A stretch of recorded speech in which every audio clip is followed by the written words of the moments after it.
My name's Sally Newell and I'm a farmer and vet up in Patoka, Hawke's Bay. We have a huge range of animals here on the farm. I've got around 50 chickens in this area. We are commercial bull beef farmers, so we've got about 800 bulls across 500 hectares. Breeding cattle, we've got some sheep, we've got saddleback pigs, ducks, a couple of goats, geese. Yeah, we've got a sort of old McDonald's farm menagerie here at the moment.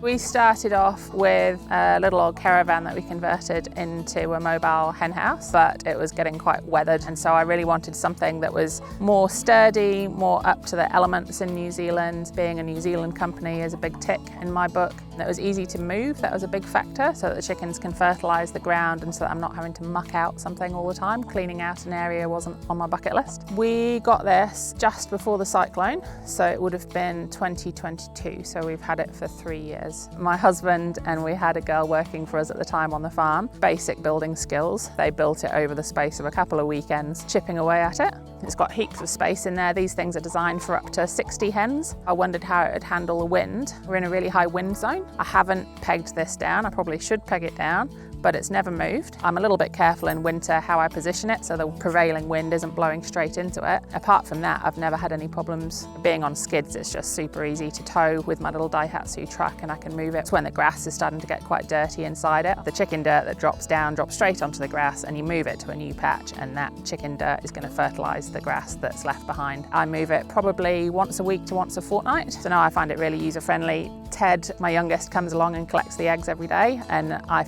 find that great that he doesn't have to go in with the chickens. He can lift the little nest box lids on the outside, and also if you've got birds locked in there like your new rescues and things like that, you don't have to go in with them and scare them. You can just collect the eggs from the outside. We take on a lot of rescue chickens. Just about all of these hens that we have here were all ex-cage chickens. When I first get them home, I lock them into the Outpost Hen House and then I just let them out gradually. And we just got some rescue geese the other day and I just shut the door at night time and locked them in there with the chickens, and the next day they came out and went in again at night time. The nest boxes tend to stay quite clean as well. They've got these little slanty rails on the front of the nest boxes to make it a bit uncomfortable for the hens to sit on the edge of the nest boxes, and it does seem to work. It seems to keep the nest boxes quite clean, and then your eggs are nice and clean inside them as well. A couple of years ago, after the cyclone, I reared a lot of chickens, and so I had a lot of smaller hen houses. They still cost me several hundred to buy at the time, and they're all worth about $50 now because they've just weathered so much in the conditions up here. They don't last, that's the thing, so they lose value quite quickly. You're well worth spending a little bit more and getting something that's going to last longer, especially when it's outside all the time.